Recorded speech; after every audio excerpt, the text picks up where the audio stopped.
the People's Open, the greatest show on grass, the week when you make sure your non-golf friends watch golf. This is the Waste Management Phoenix Open preview show, and we are live in 30 seconds.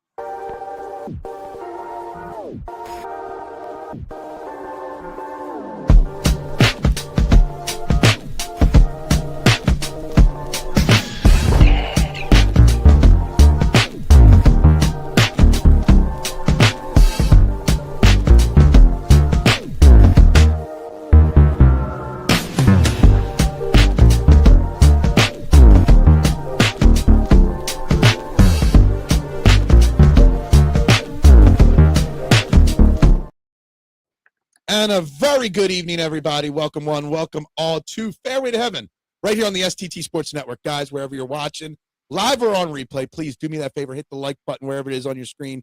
Hit the share button and hit the subscribe button on the STT Sports Network YouTube page. It is free to support local content creators. It is free to support your favorite content creators with clicks, likes. And if you're watching this on replay, please, please, please drop any questions, comments. We will respond to all of them when we can, as soon as we can. And of course, if you're watching live, we have a live poll question going on the YouTube page only.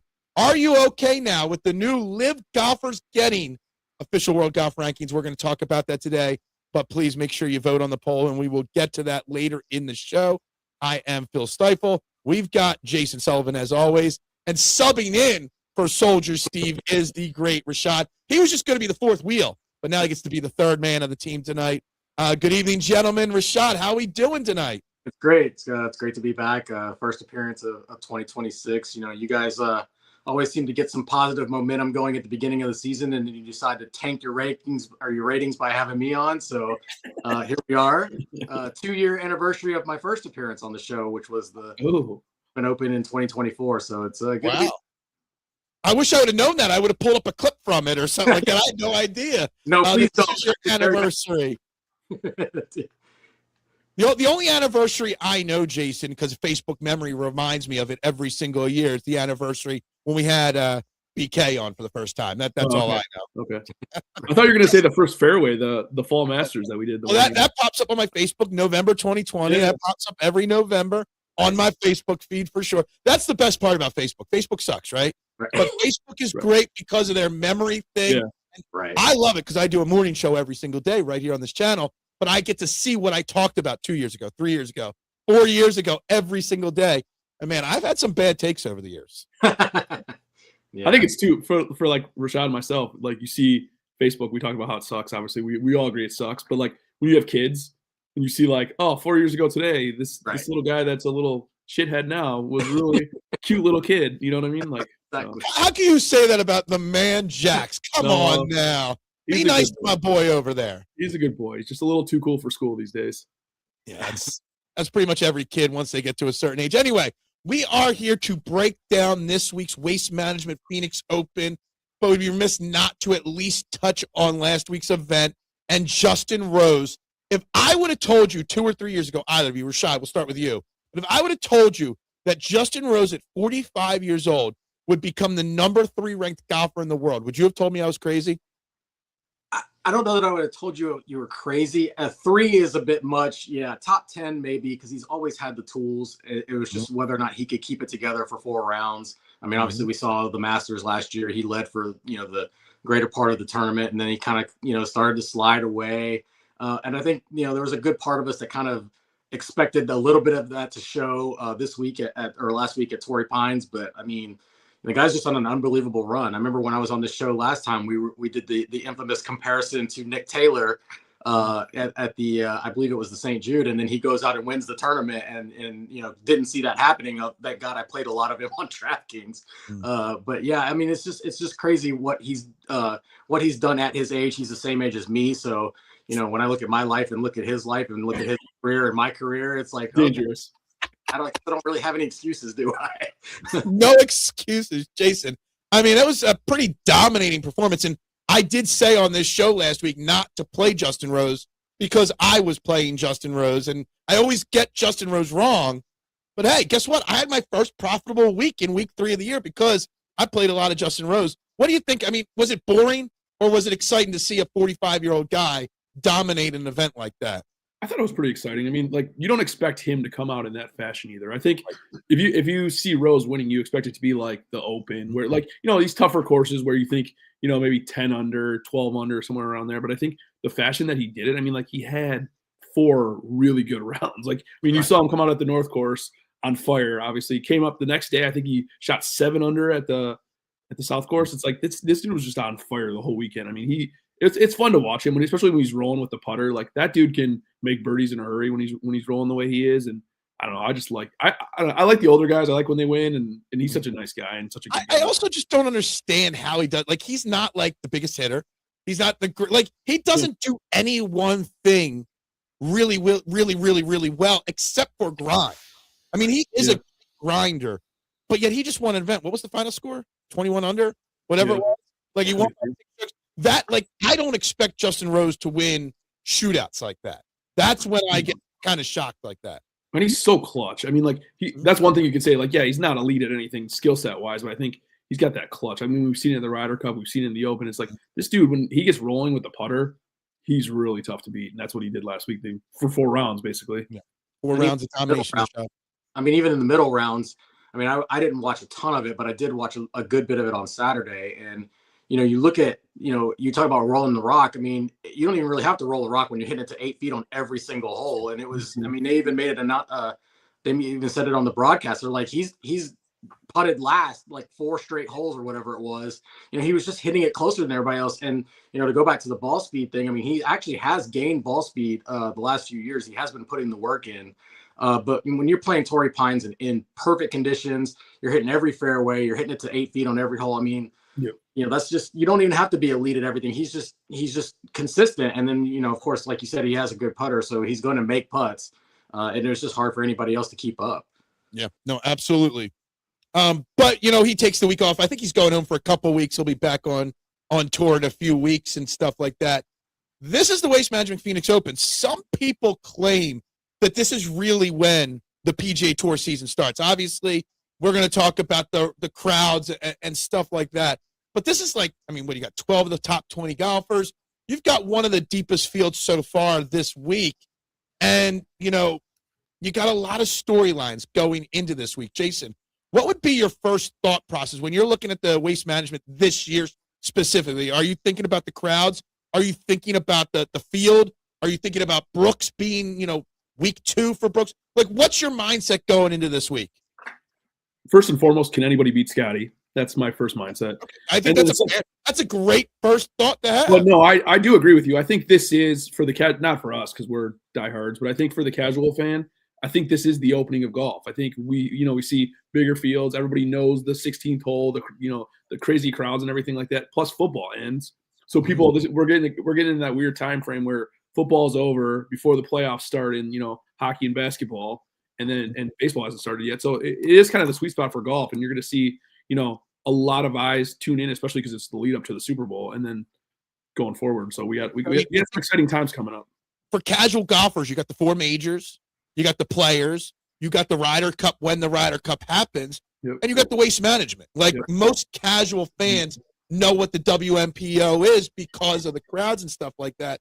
Rashad, what do you think about when you think about the Waste Management? It's actually funny to me because over the last 4 or 5 years, especially since I started betting golf, this has almost just become the Super Bowl pregame show for me. Right. And it's and I don't typically watch Thursday, Friday, Saturday, but I almost always watch on Sunday because unless there's a great college basketball game on, it usually leads right up within an hour of the Super Bowl. So if you've got that kind of Super Bowl anticipation going, having a sweat on this tournament, it really just kind of parlays the whole day.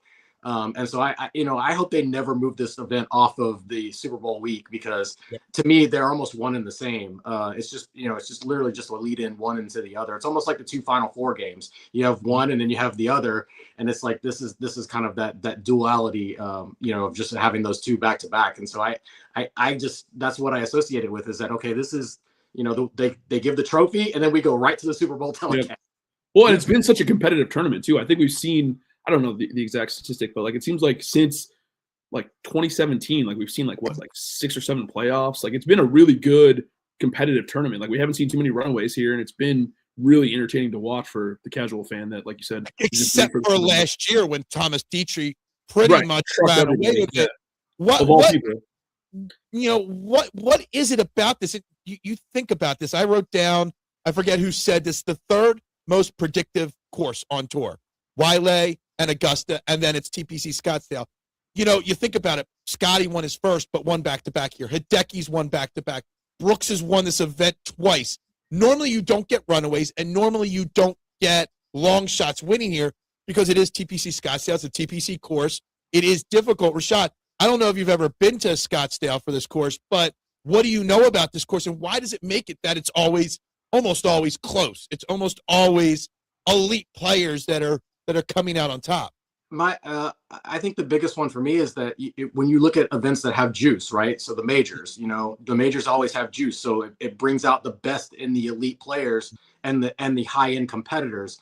I think that this event is very much the same. I mean, there's always an energy about this tournament that, you either are into that kind of energy or you're not. And then you look at guys like Brooks, you look at guys like Scottie, Hideki, guys that have been good in majors, in particular, or the players. Players is another event that has a lot of energy, particularly one hole, but all throughout the grounds. With how many people that there are on this event, you just have to be. It takes a certain kind of player to play well at a tournament that has that much juice.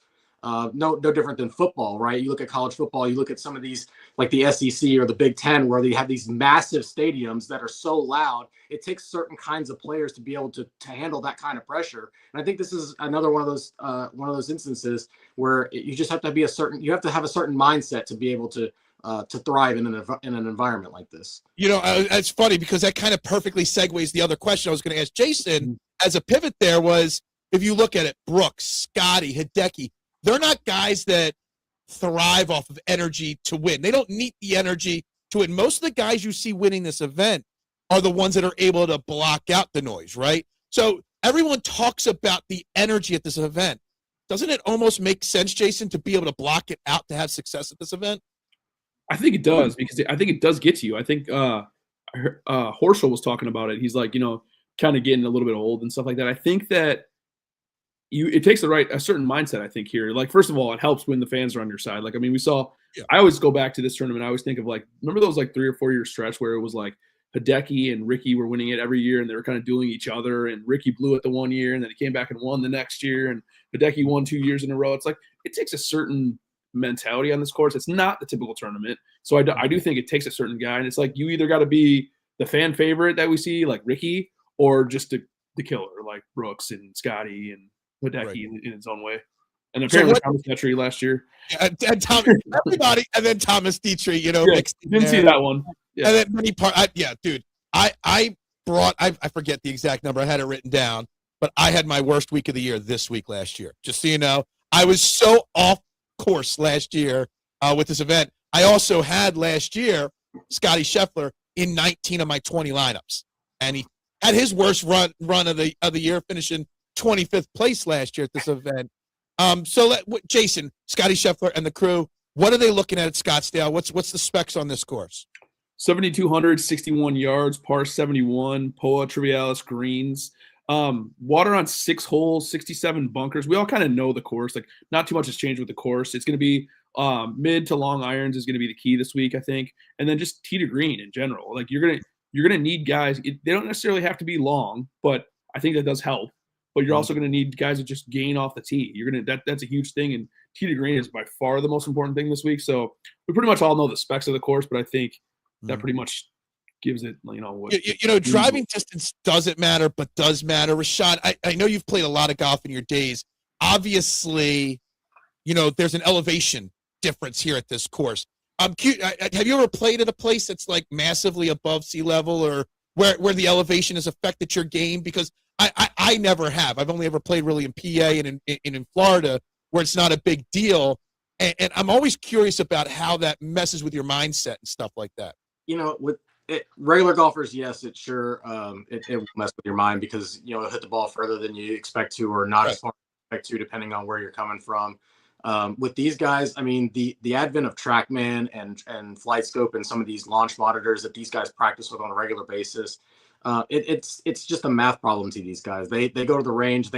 Even if, let's say that they're practicing in Florida and then they're going out to Scottsdale, they'll practice in Florida and set it on the altitude settings in Scottsdale. So when they're hitting their range balls, they're going to know exactly how far it would travel in Scottsdale or in Colorado or in some of these other places that have high elevations. And at that point, it's really just the focus of, trusting, the math in those situations. It's no different than playing in heavy winds, right?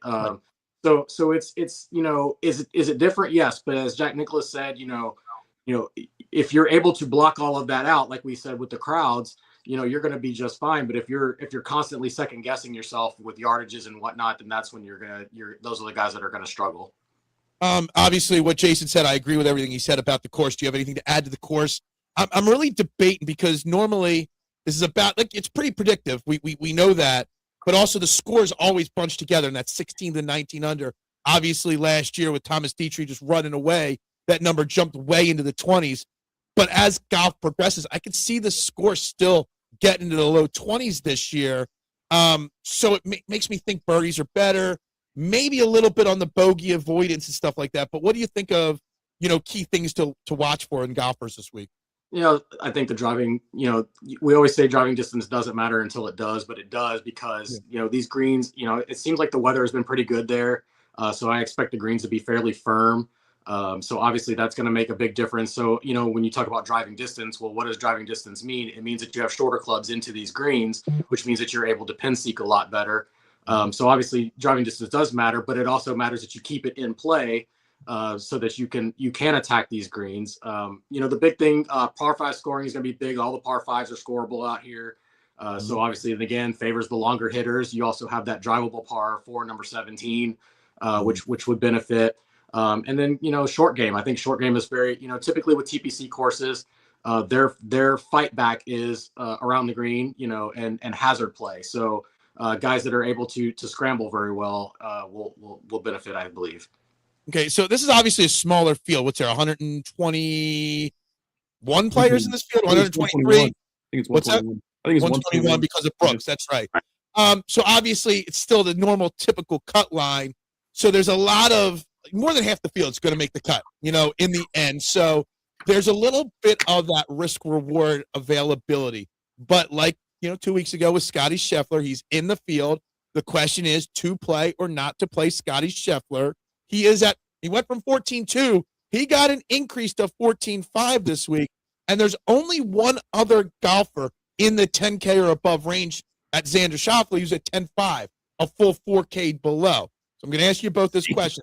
To play Scottie or not, is this the field to maybe take that chance on a 14+ K Scottie Scheffler when you could take some chances with your lineup builds this week and dip into the 6K if you needed to or wanted to? Because obviously, if you play Scottie, you're left with 7,100 left on your card. Jason.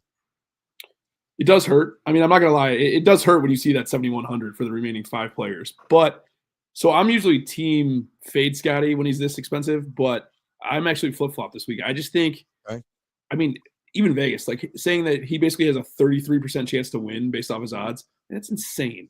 And like, I think it was Andy Lack that said it on his show that, so of the last 43 tournaments Scottie's played, he's won 16. Right. That's insane. That's 37% of his last 43 tournaments. Like, I mean, I just can't. I think part of it is that I don't love anybody else that's towards the top of the board. So I'm in on Scottie. I don't want to say all in. I'm probably going to play between 50 and 75% Scottie to start off with.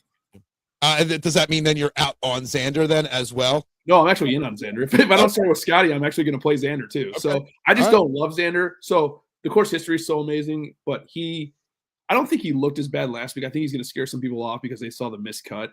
I mean, he missed the cut by one shot, number one. He was right on the number. And then he parred a par 5 to finish. So, like, he easily could have made the cut last week. So I'm not scared off by Xander. I just like Scottie so much better. Rashad, where are you at with this top of the card here? Because I am personally skipping both Scottie and Xander this week. Yeah, I'm actually on the same page with you. I am always team Xander. Xander is probably one of my favorite players on tour, and even though he has lost me a lot of money, he has won me a lot of money too. But I am out on him just because I need to see it first. And since he won the Open, I just have not seen the same player. I know he's been dealing with injuries, but some of that is probably also the lag of finally getting over the hump and becoming the player that we've all kind of known that he could be. He's also a new dad, right? If I'm not mistaken. Oh yeah. So that plays into it. That energy. Oh, for sure. And so I would rather I want to. I'm not afraid to be late on Xander. I think he would be more of a bet for me than a DraftKings play. With as far as Scottie goes, I'm going to continue the fade Scottie in a situation like this, mainly because at the Amex, because it was such a birdie fest with the Nicklaus tournament and the La Quinta, it brought a lot more of the 6K and lower 7K players into the field, into the mix. You obviously had to have Scottie at that tournament when he won. I feel like there's a lot more high-end players at this tournament that are going to be viable in the 9K, 8K range, where less players in the 7K, 6K range that will probably be viable. And so it's just not going to fit for me. I feel like I'm just going to have to fade both of them this week because I like a lot of players in the upper 9K range. Yeah, I think there's two for sure. There are 2 or 3 names I just absolutely love in 9K. Here's my question, though. So DraftKings has set this precedent now. 14-2, his first event. 14-5, this event. Say he goes out and wins or even finishes in the top 5. What do they do with this? Do they keep raising that? I was like thinking he was 28-29% 2 weeks ago at 14-2. I'm seeing projections of over 30% this week. What do they do, Jason, with Scottie Scheffler going forward if he has a good event this week? I was thinking the same thing earlier today. Can you go to 15K it seems with like no 5K range? Like you're really going to have the remaining 5 guys average salary be under 7,000? That seems insane to me. But I mean, I don't know. That's a good question. Like, what if he comes out this week and wins by 5 again? Is he 15,000 next time he plays? I mean, I don't know. I don't think he can go much higher, but I don't know. I'm not a mathematician. I'm just trying to. So 14.5 leaves you with 7,100. What does 15K leave you with? On a board, that would be 35 divided by 5. That would be 15K would put you at 7K even. Yeah. That's kind of crazy. That's insane. I mean, really, the only thing you could do is you have to almost raise the average price of everybody below him so that it's harder to fit better players in there because we always talk about the upper and lower 7K range, which is kind of the go zone or the fade zone. Yeah, right. You almost have to just make it so that the lower 7K guys are upper 7K, and then you really just, if you're going to play Scottie, you're going to have to play him with a bunch of Korn Ferry graduates and Monday qualifiers. Can you imagine though playing Scottie Scheffler and 5 6K guys? That's brutal. I mean, yeah, I don't even know how you would do that. Anyway, the 9K range I think is where the winner is personally going to come from. I've got multiple bets from this range and the 8K range. I love the 8K range as well. There's guys with great course history like Hideki. You've got golfers that are underappreciated like Mav McNeely. You got Cam Young, who I think is going to be the winner of this golf tournament this week. I absolutely. I know most people. I think what did I read? 9 out of the last 11 or 11 of the last 13 winners here have won either a Players or a major before winning at this event. I forget whether it's 9-11 or 11 of the last 13, something like that. Are people that have won those events. Cam has not won those events, but I think Cam Young's the winner this week. Rashad, who do you like in this 9K range the most? So how you feel about Cam Young? I feel about Ben Griffin. I feel like this is he's kind of had a middling start to the year, but he has a little bit of success here 2 years ago. But he's just a solid player, and he fits the build of the type of player that would be successful at this golf course. So if he has his game this week, I feel like he's going to be a hard guy to pass on. Jason, I don't love this range. I can see why people do for sure, but I think I got in the mindset of playing Scottie early, so I'm not going to be playing this range hardly at all. Right. If I were to play this range, Cam Young I think is the slam dunk play. I think with both him and Griffin. You guys both kind of said it already, but like even when they don't have their A game, they're still finishing T25. I mean, like we saw Griffin play pretty average for his standards the past 2 times out there, and I think he was like a 13th and a 19th. Like I mean, he's played pretty well considering he hasn't really had his A game yet, and I think he turned the corner last year. I just think Cam Young's upside in this range is the highest. So any lineup that I don't have Scottie, I'm going to have Cam Young. Probably Cam Young and McNeely are probably going to be both in those lineups. I'm going to give you a sleeper. He doesn't have great history, not bad history, but not great history. He didn't play well at the American Express, but his profile fits, again, just like kind of like a Ben Griffin. I think a Matthew Fitzpatrick, who's going to be very, very low owned on DraftKings. I'm seeing well under 10% for Matthew Fitzpatrick. I think Matthew Fitzpatrick, I don't know if he necessarily can win this event, but if you give me a 7% Matthew Fitzpatrick, I think that's a stone cold steal right there for your lineups right there. Because I think everyone's going to go Cam Young. I think everybody's talking Cam Young. Hideki's got the course history. Ben Griffin is a very popular name. I think starting lineups with Matthew Fitzpatrick and Maverick McNeely are two of like the best values you can get. 9K straight up to Scottie Scheffler. Yeah, I think both of those guys, and I think Hovland too is interesting. If you really want to go like opposite, I think having Hovland or Fitzpatrick be your second guy in with like Cam Young or whoever else you want to go with Hideki, I think isn't the worst thing either. All right, in the 8K range, there's also we've already mentioned his name, Rickie Fowler, in this range, but there's a lot of interesting names, and I think there's some interesting pricing. There's some massive respect being given out to some very interesting names in this 8K range. Seeing Jake Knapp at 8,800 in this field, it's crazy to me. I never would have thought that. Heath, after 2 good weeks on tour this year, already back up into the mid 8Ks. Jason, we'll start with you. What do you think of the 8K range? Because I got 3 names in this range that when I do my research, they get stars. And I got 3 names with multiple stars on my sheet here in this range. I think this range the pricing is a little bit weird in this range. I agree with you. It's really weird. Like I wouldn't expect Knapp that high. Rickie Fowler being 8,900. I mean, like he's been decent, but his really good course history came 10 years ago. So I mean, it's kind of hard to put that into perspective. Brooks, I'm probably going to wait and see on Brooks too. I like the bottom half of this range a little bit. I think Pearson Cootie's been so good. I don't love that he's never played this course, but his skill set fits perfectly for this course. So I like him. It's hard to argue with Spieth's track record here. I mean, 4 top 6s in his last 5 times here. Looked better recently. So I think Spieth is probably Spieth. And then you look at Goddard too. I mean, like he seems like he's underpriced. It seems like Goddard should be towards the top of the 8Ks. I'm shocked that Cootie got an 8K. I know he's been great, and I know he's his game fits this, but I would have expected like 76, 77. Yeah. And I'm hoping that 8K price on Cootie keeps his ownership. I know he's still pretty highly owned, but I'm hoping it slows people down there. Rashad, where are you at in this range? Yeah, I love Cootie. He's I'll be playing him for the 3rd straight week. I got the T2 with him last week, which is basically the closest thing I've hit to an outright this year. Closer to me. Self-deprecating. Harry Hall at 8,100 has piqued my interest a little bit. We've already talked about Theegala and Spieth. Spieth has a good shot to be my one and done pick this week. So if that's the case, I'll let you guys know so you can fade him because I'm over 3 for the season. And then let's see. Yeah, that's about all I have in the 8K range. So I think that's pretty. There's 4 guys, so it shows me that a lot of 7Ks and a lot of 9Ks in my card this week. I think this is going to be a very underused range. So I think that you could get different by starting with Cam Young or somebody up there, or Ben Griffin, and then going down to this range and loading up in this range. Right. I was going to say that I love that you mentioned Jordan Spieth's name because I forget who said it.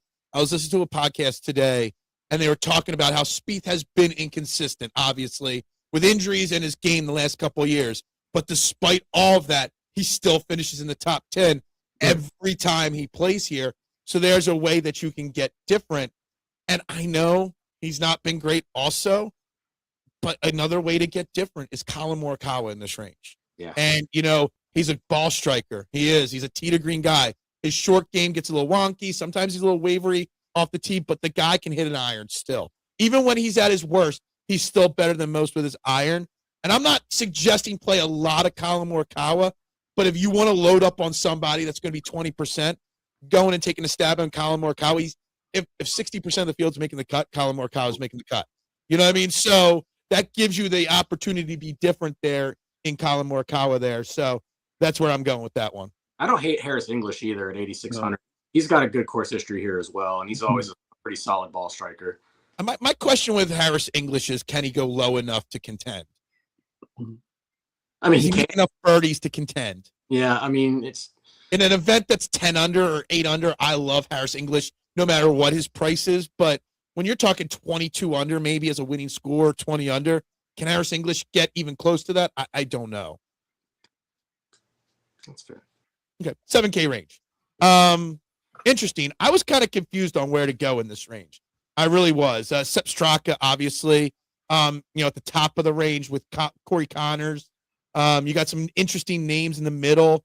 You got two guys like Finau and Homa who have, they're trying to turn a corner. But I really don't know it. And you guys are mentioning the 7K range a lot. I'm all over the place. I've got like 10, 12 names written down, and I don't know where to zone in on. So, Rashad, you're shaking your head. Do you agree that it's a confusing range? It's a confusing range, and it's a range that, I mean, like you said, you could theoretically use so many names here. The problem is that you just know that all of them won't be successful. So it's about picking, kind of picking your spots there. But I'm just like you. I have probably 7, 8 names written down just from the upper 7K to mid 7K range. So yeah, it's going to be, it'll probably be easy to get different. It's just a question of how different are you going to want to be when it comes to this range? It's kind of like where I said Collin Morikawa, because of his iron play and his ball striking, he's going to make the cut, so you could be different there. I think there's too many question marks in each name in this range outside of one or two. Like, I love Sepp Straka this week. I think Sepp Straka is a really good name. Jason, I don't know how to, put that Collin Morikawa philosophy to use in this 7K range. It's funny that you brought up Straka, because I was thinking about him. Like, his betting number, I think, was 90-1 at one point. Like, guy had one bad week. I missed it. When I logged in, he was already down to like 40-1. Guy had one bad week, and everybody thinks he's not good anymore. Like, I mean, he finished T3 at the Hero. Like, dude's a really good golfer. So I like that play a lot. I hope his ownership's down a little bit low. There's a lot of names in this range, to be honest, that I like. Rasmus Højgaard, I just think that his game sets up really good for this course. T12 here last year, comes in reasonably good form. So I like him a lot. Kitayama, another guy, another iron specialist that I think on a course where there's not a ton of penalties, I like him a lot this week. And there's some interesting names to me that I think can go low, but I want to kind of see what you guys think, and also ownership too. Wyndham Clark seems like a guy that always plays well here. And then our boy Seabez. T4, was it a flash in the pan last year, or is he worth it? I like Seabez. I think his course history is good. It's weird because you wouldn't think this course would set up good for him. Yeah, but but third most predictive course on tour. You know what I mean? So, you got to lean into course history as much as you can. I think there's two guys at the top of the board here in this range. And you mentioned Rasmus, and I do like Rasmus this week. I think I do, at least. It's McCarty and it's Connors. I think McCarty should be priced cheaper. But because of his price at 7,700, people might stay off of him. So I think there's a play. I think Connors being so low at 7,900, you already are seeing people whenever I think you said it, Jason, earlier this year or last year, whenever Corey Connors is in the 7Ks, he's high owned. Yes. Whenever he's above 7K, he's low owned. Yep. And the problem is, Corey Connors at 7,900 should do well here, but he's probably going to be 20% owned or more. And 20% owned Corey Connors always scares me away. I think McCarty's going to be 15 to 22. That's the only thing that scares me on that one too. That tells me that's. I figured he wouldn't be because of, the pricing. I figured maybe if he was 7. The only good thing is there's so many names. Like, we talked about so many names in this range. Even like the upper 7Ks, like there's so many good options. Hao Tung Lee's been awesome. Like, I mean, that's another guy where it's like you think that he sets up perfect for the course. I don't think he's played this course before, but there's a lot of good names in this range. That's the only saving grace, maybe, on saving some ownership in this range. So I'm hoping that my hope is that so many people are playing Scottie that they're stuck going to the bottom end of this range, and then ownership kind of bounces out. A guy like Berger, he's got great course history. Max, I actually like Max Homa this week. I really do. And another Max Gracerman. I think Max Gracerman could be a very good play this week. He killed me last week. He started off so good. I was so pumped about him, and then he missed the cut.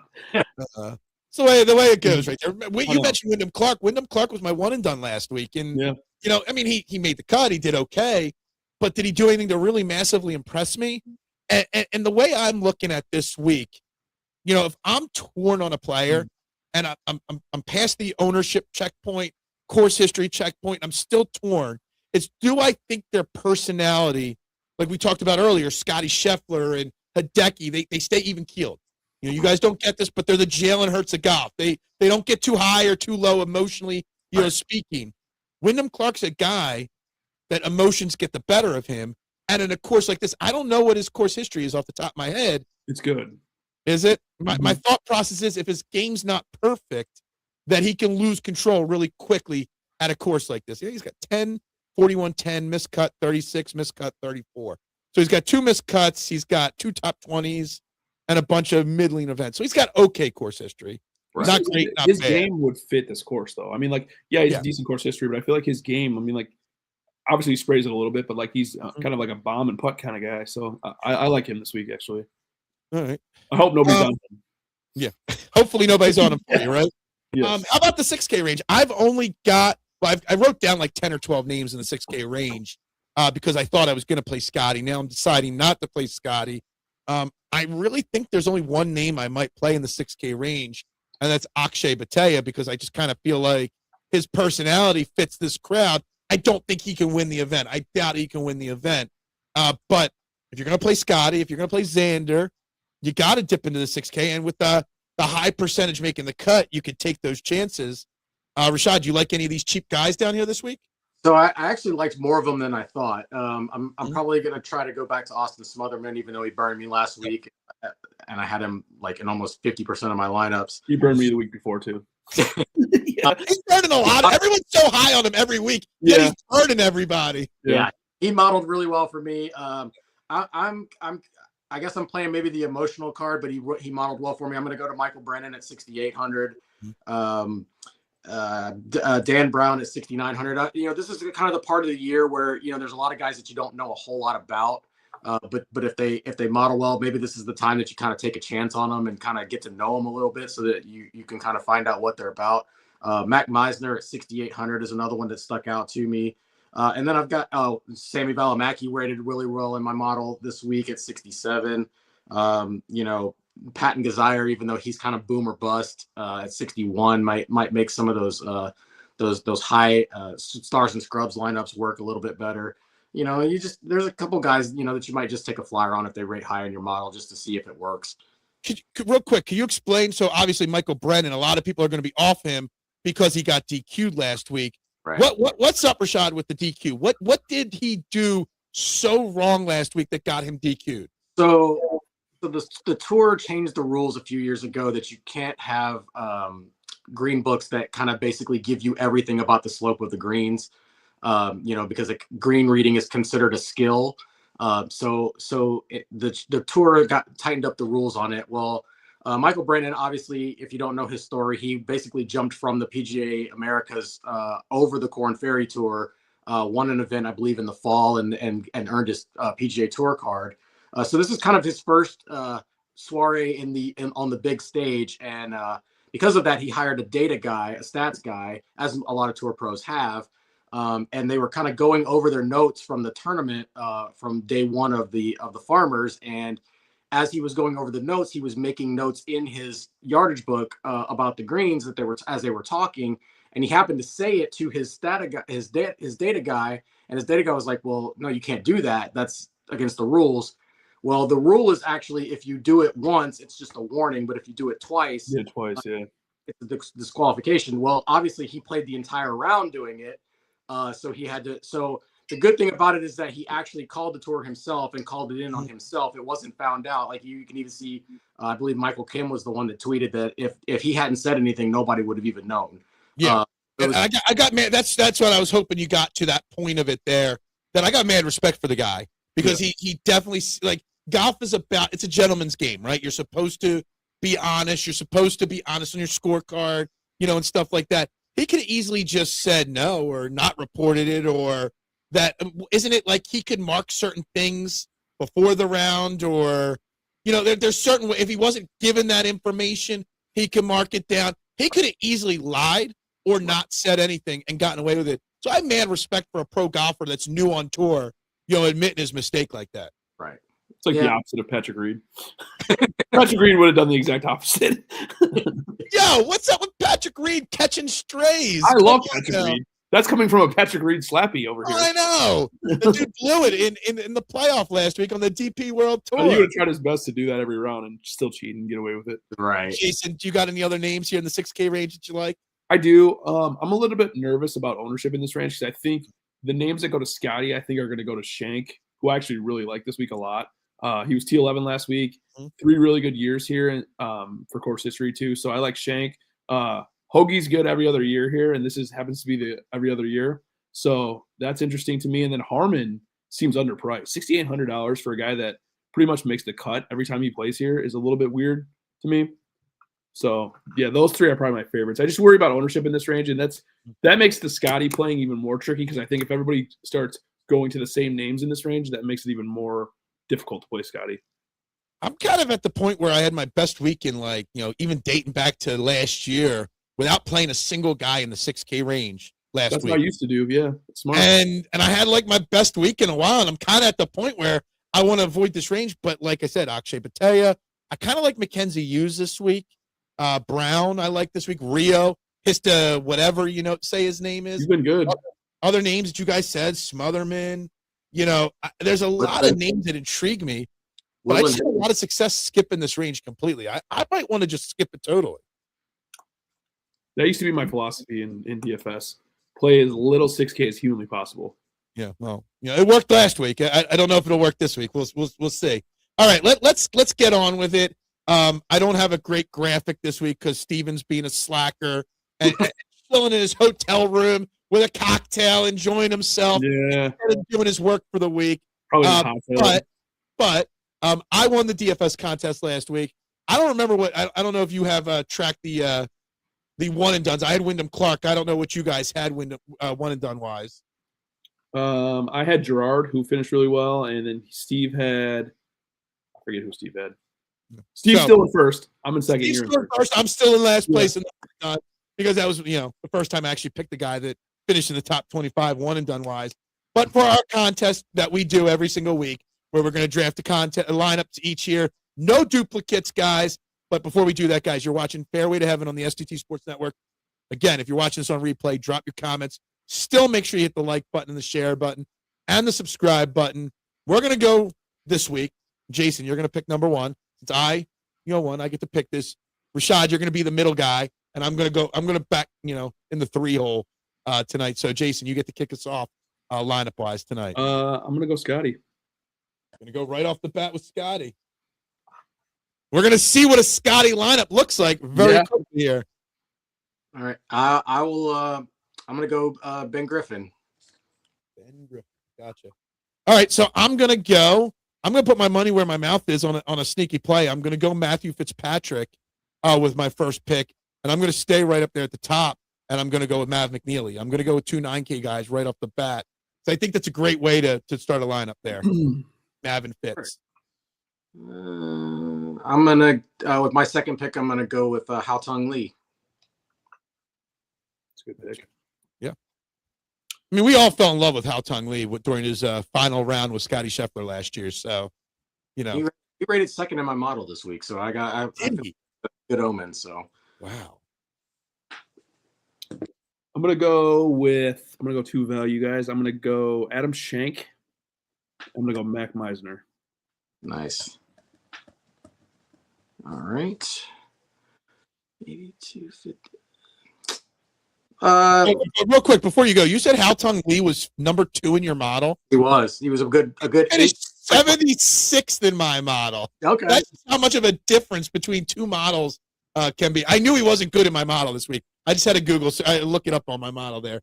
It's my first using the rabbit hole, so I kind of went really basic. And there's a lot of course history guys that didn't pop, so I have to kind of go back through it and look at them. Yeah.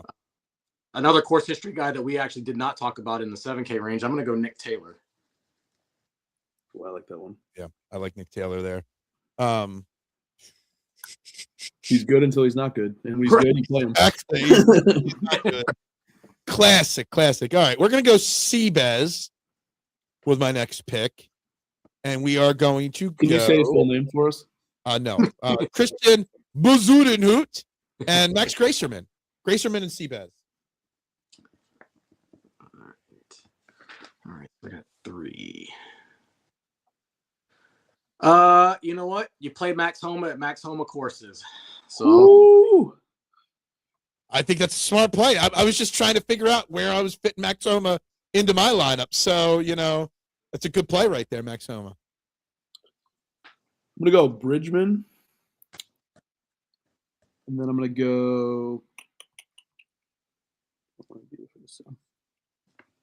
go Rasmus Hogard. Rasmus. Yeah, that's a good one there. I was either going to go Rasmus or Bazudenhout with my last pick there, so that was a good one. Yeah, I was looking at Rasmus as well. With my 5th, I'll go Sam Burns. We didn't talk about him, but I like that play. You kind of like Sam Burns this week. Yeah. All right, so that puts me on the board here with my final 2. We're going to go Cootie, and we are going to go Jake Knapp. Cootie and Jake Knapp there to finish it out. All right, so I love that lineup. Man. Cootie and Knapp remind me of each other a lot. Yeah. I love the Knapp. I love Knapp. I love his story. Obviously, he had massive issues personally, this off season, and the fact that he's playing so well to start this year. Yeah. I'm rooting for Jake Knapp so much this year. Same. I look for his name on every leaderboard just to see how he's doing. That's exactly. Even before the tragedy hit him, the story with him kissing his girlfriend every single, going off the first tee. I was already becoming a Jake Knapp fan. And then, I'm always rooting for guys like that to succeed. So I'm hoping for Knapp to have a big year. All right. With my final pick, we'll fly with it. I'll go Jordan Spieth. Ooh. I'm loving the Spieth talk that you guys brought in this week. I want to add him back to my player pool now. So I really do. I really do. I'm going to go with the real JT Poston. That's a good call. We didn't really talk about him either. I kind of feel like I was looking at last year, because like I said, I don't know if you heard this, Rashad. This is the first year I've got all my notes from last year as well. Okay. And, hold on, let me double check here on my notes from last year.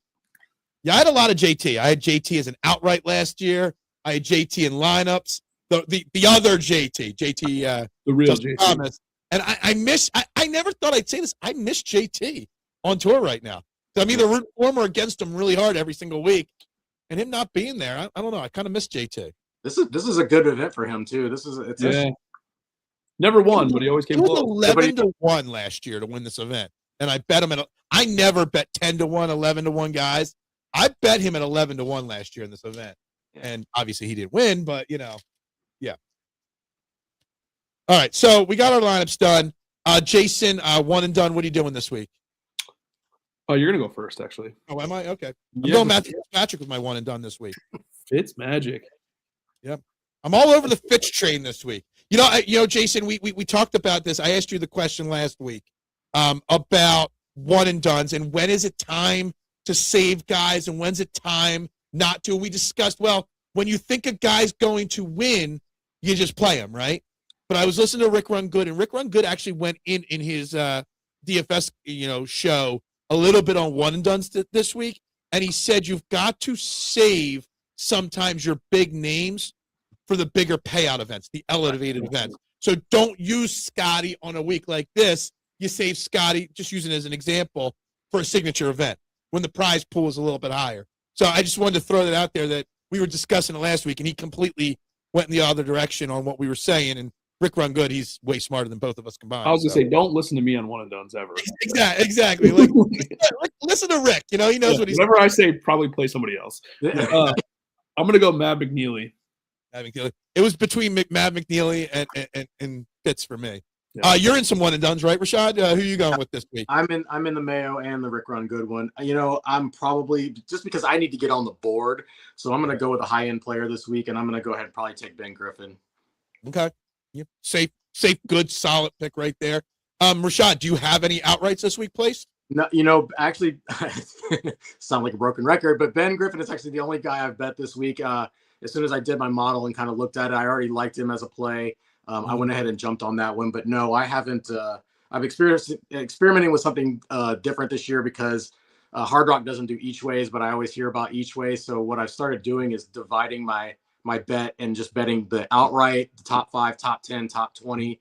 Maybe even top 40, just so I can kind of, instead of just blowing the entire, thing on outrights, trying to get a little bit of it back and kind of mitigating some of the losses. It actually worked out really well last week. I ended up breaking even with the Pearson Cootie top 2 there. You know what's crazy that it's not just that, there's DraftKings doesn't do each way either. Like you've got to go in there and bet each thing. Last week I did all my outrights with top 10s. This week I got all my outrights with top 10s and top 20s. Yeah. I had some success with a couple of guys cracking the top 10 last week on my outright card. So I'm trying to go the each way route as much as I can afford each week as well. Just, you have to do it each individually. You would think more sports books would have the each way function now on golf. But I got Siwoo Kim. We didn't really talk about him today. I like him as an outright this week. Obviously, all these are with top 10s and top 20s. Cam Young, who's my play of the week. I did bet Jake Knapp 48-1. Sahith Theegala, who we barely mentioned this week, at 50-1. Did I bet JJ Spawn? I bet JJ Spawn 42-1. I don't even remember that. Pearson Cootie 60-1 and Matt McNeely 36-1. They're my 6 bets this week. I like how we're telling people who to bet, and you're like, wait, did I bet this guy? Wait, hold on. Like, unless there's another. You should bet him. I didn't remember that I bet him, but you should bet him. I don't remember betting JJ Spawn 42-1, but it's written down here. Yeah. Well, I'm kind of shocked that he was 42-1 to begin with. Maybe that's why I bet him. Am I on the right page? Yeah, it's race management. We didn't really talk about him either, though. No. Yeah, we didn't talk about JJ Spawn. So interesting. Anyway, your bets, Jason? I have Scheffler to win plus McNeely top 10, which is 10-1. I still can't believe that's only 10-1. Not great. Yeah. I saw that. I'm like, what in the world is wrong with this? I have Cam Young also plus 24.50. I have Rasmus Højgaard. I have him 55-1. Kitayama 59-1. Clark 62. That seemed like a good number, so I kind of added that one, even though I wasn't planning on it. And then Seabez 90-1. Mm-hmm. Obviously, it's Super Bowl week, right? Obviously. Did you see the second comment? You should put that on board. Sorry. You know what, Adam? You can go kick rocks, Adam. All right. Thought we were friends. Ouch. I mean, jab though. It's you're not just stick it in. You're twisting it and pulling it up. Like how it's always your friends that always get you? I know.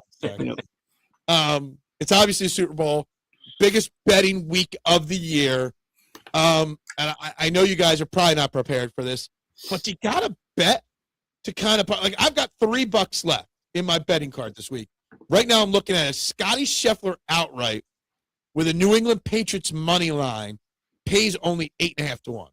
I need a good Scottie Scheffler parlay for this week, and I'm trying to come up with I got one for you. All right. Scottie Scheffler. I don't know what the odds are because I didn't do this. I just thought of it. Kenneth Walker, 2 TDs. Well, I could tell you that in 2 seconds. Touchdown scores, Kenneth Walker, 2+ TDs. What do you think the odds are on that? Probably not as good as I think. Probably 14-1. Worse than that. 10.5. Oh, God. Plus 1086. Kenneth Walker, 2 touchdowns and a Scottie Scheffler win. That's not that good. Yeah, that's not good enough. No, that's not good enough. And to 1 by itself, but that's okay. Right, yeah. No, Kenneth Walker's only plus 265 for two touchdowns. So that is not the play. They know that the Ginger Jesus cannot throw. Well, you could go JSN 2 touchdowns. That gives you 20-1. Is Sam Darnold going to throw 2 touchdowns in the Super Bowl? Yeah. I'm very high on my whole narrative is built around, Sam Darnold winning the Super Bowl because, how much I bash on Josh Allen and Lamar Jackson as a Jalen Hurts guy all the time. And he's the first quarterback from that draft class to make the Super Bowl. Wild. Which is completely wild. And I crushed the Vikings for giving up on him for J.J. McCarthy after last year. And now you see Justin Jefferson actually questioning management because of that this past week. So, it's one of those things that I am rooting for Sam Darnold more than I've ever rooted for a non-Eagles quarterback. So, yeah. Hold on. Here it is. Scottie outright, Walker touchdown, Darnold and Seattle defensive pick 6. Ooh. So, that's interesting. Huh? let me go into here. So that means a Kenneth Walker touchdown. That's too many legs for me. Yeah, right. I'm trying Seattle touchdown. And what's the Darnold? Like, am I right betting a Darnold touchdown like a QB sneak? No. Has to be a throw. Yeah. Well, hold on a second. A QB sneak from Darnold with a Walker touchdown. So a Walker Seattle defense and a Kenneth. So those 3 touchdowns with a Scottie Scheffler. I don't This think is they pay would your mortgage plus 24,600. Well, there you go. Walker touchdown and Seattle defense touchdown with Scottie plus 24,600. It's the Here we Super Bowl. go. You know what? I have $3 left. I'm putting $1 on this. There you go. That $1 is not going to pay the mortgage off, but Wasn't it Sam Darnold not the most mobile quarterback? No, but it's just a tush push, right? All he's got to do is tush push it, right? I think I would just give it to Kenneth Walker. Well, it was this time last year. I think Steve was the one to say to bet the 2 birthday boys to score touchdowns, and then the one that we expected to didn't, and the one we didn't expect to did. That's true. Well, it is Super Bowl week, Rashad. No Florida teams may earn the Super Bowl, but you got a prediction, you got a thought process on the Super Bowl. Well, it's funny because I think I have rooting interest on both teams. With Seattle, Sam Darnold, I believe it was against the Patriots, was the infamous I saw ghosts game. So it would be interesting that if he wins the Super Bowl against the Patriots, how that would circle. Mm-hmm. My argument for the Patriots winning is that I was, as a Washington fan, was very adamant against drafting Drake May 2 years ago. So it would be very fitting that in year 2 of his career that he wins the Super Bowl before we even make it. So it'll be interesting either way. I'll be happy for either team, either way. But I like Seattle to pull it out. It'll be interesting either way, though. Jason, do you think? Never mind. I was going to make a dirty joke about pulling it out. Anyway, sorry. I couldn't get the words out right. You got to predict the Super Bowl, Jason.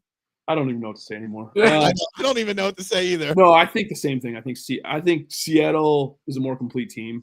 It just blows my mind that Sam Darnold's going to have a Super Bowl.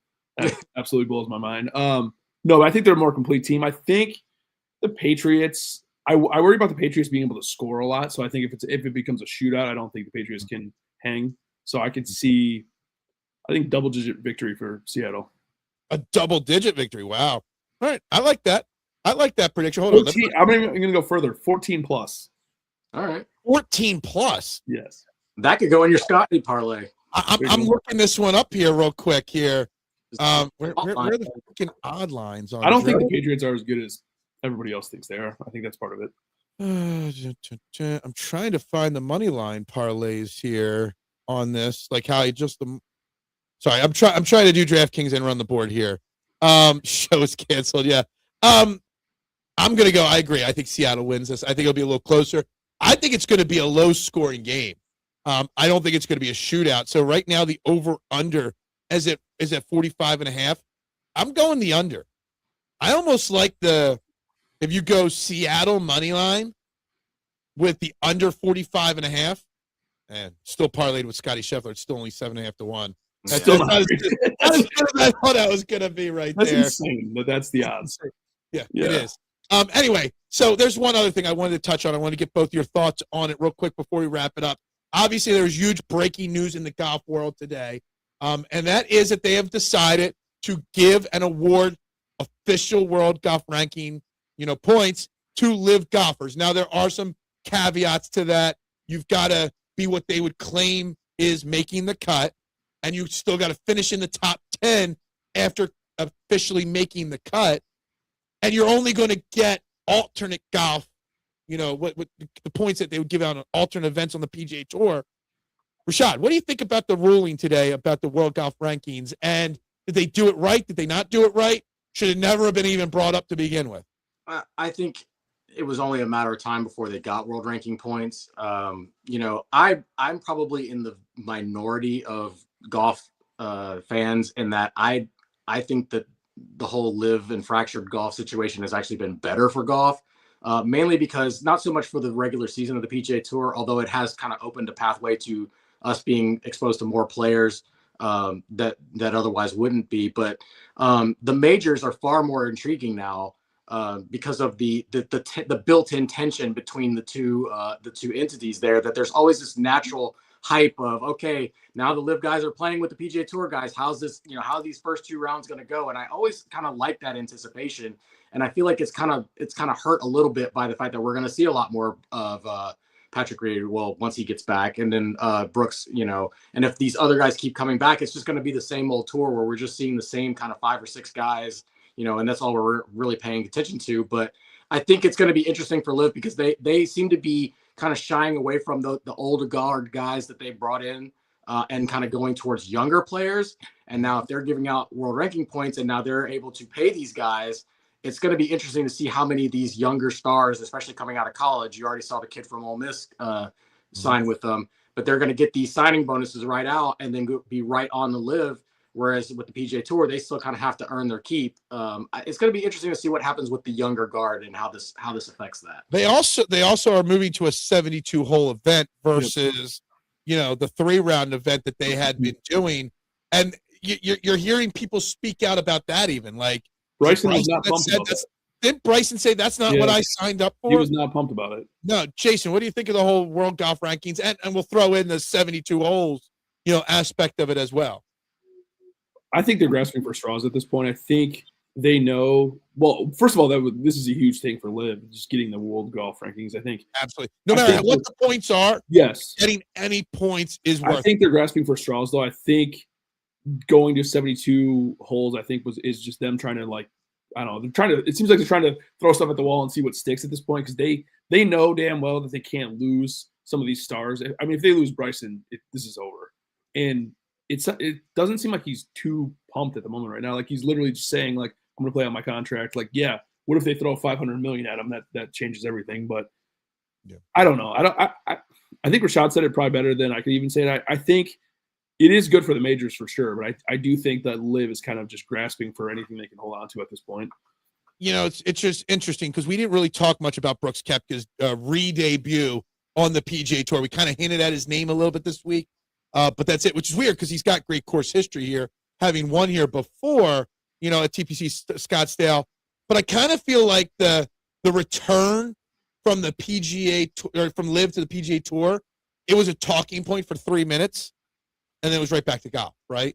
Yeah. So I kind of feel like the Liv PGA Tour rival is something that we all want it to be or want there to be. But once the golfers get on the golf course, they kind of just forget about it, right? They just move on from it. I do agree with you, Rashad, that, the world golf ranking points is great for them getting some of these younger, not stars yet, but maybe someday stars. But I agree with you, Jason, where if they lose Brooke or Bryson, it's over, right? But there's no way they can sustain it. I have this argument with my buddies all the time is that, to us Americans, right, we always kind of look at ourselves as the center of the world. And yes, Bryson and Brooks and these guys that are Americans, yes, to us, they are the name gators. But, Liv isn't.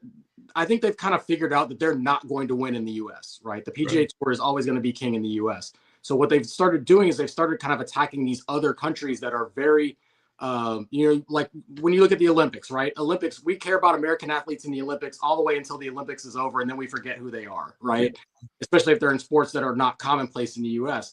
But these guys are rock stars in these other countries, smaller countries, where there's not as many athletes and as many different sports that are kind of glorified there. And I think they've kind of started to realize that they've started attacking China and Japan and some of these, the Asian markets and some of the smaller European countries where they may not get the television views in America, but they're going to get the online views in those countries. Like, look at Adelaide. Look at how big that event has been. Look at some of the attendance that they're getting at some of these other country events that are starving to see great golfers. I think that's the model for them going forward. It's not so much worrying about the United States, and I think that they've kind of figured that out. I think that's really because, okay, I'm going to put this out there, and it might make sense to some, it might not to others. I don't know if either of you are wrestling fans at all, like WWE, WCW back in the day, any of that, right? Yeah. The point is always that all these other wrestling companies are always trying to overtake the WWE, but that is like a global brand that's never going to get toppled, right? No matter who owns it, who's in charge of it. And some of the smaller companies are always trying to beat them, right? Instead of understanding who they are. Right. And a couple of years ago, TNA, which is another company, instead of trying to beat them, they went out and started partnering with New Japan Pro Wrestling and other companies and bringing in other markets. They're never going to beat the TV ratings of WWE in the U.S., but they're dominating. These other smaller companies go to Japan or go to Mexico and sell out 20,000-seat stadiums because they're partnering with these other countries. And I know that sounds like a weird comparison, but it's a lot like that, where you got to stop trying to beat the PGA Tour. That's what it is. You just got to find your own niche, right, and make your money. Obviously, they've made a partnership, Liv, with Rolex, right? Rolex is not getting in bed with Liv just to beat the PGA Tour. They're getting involved because there is a market for advertising there still, right? Does that make sense? Mm-hmm. Right. Yeah. No, it's full. Stop trying to beat one. Right. Try to be different and just grab the other audience, right? And that's why I think the 3 rounds was their difference. Like, I mean, it was a completely different sport, and now you're trying to kind of get too similar to the PGA. It kind of makes me. I think 72 holes thing to get the world ranking points. I don't think it was the way around. I agree. I mean, the changes aren't going to make me tune in the Liv. I'm a traditional with golf. I don't like their presentation. Like, at first I was against Liv because of who was backing them financially. Yeah. And that's a conversation for another day. But I don't like their format on TV. I do not like that. But there is a market for it, right? So just try to be different. Focus in on what you do. And will you thrive and survive? Doubtfully if you lose Bryson. But there's a market for it still. Yep. And if you look at the events, you see a lot more younger, 20-somethings, teens, kids. You see a lot more younger generation people at those events as opposed to PGA Tour, where the demo is, my age, so, yeah. You always say my age like you're that much older than us, but you're basically our age, Right. Anyway, this is the Waste Management Phoenix Open Week, guys. Thank you very much, everybody, for tuning in. Like, share, subscribe, drop your replay comments. If you got thoughts on Live Golf or any of this, please drop your comments. But everybody have a great week. Let's make some money. Let's do our thing. Let's enjoy the Super Bowl, too. Rashad, you got a favorite Super Bowl food? Oh, wings, of course. Wings? I'm not a wing guy. Jason? 7-layer dip, man. 7? See, I'll take the 7-layer dip over the wings any day. I like both, but I'm going to end this on this. This is my first Super Bowl that I do not have to work in a restaurant, knock on wood, unless I get a job in the next 48 hours. The first time I have a Super Bowl Sunday completely off in 30 years. And I cannot wait. Awesome. Cannot wait. Everybody have a great day. We'll talk to you guys next week. But for now, bubbles up.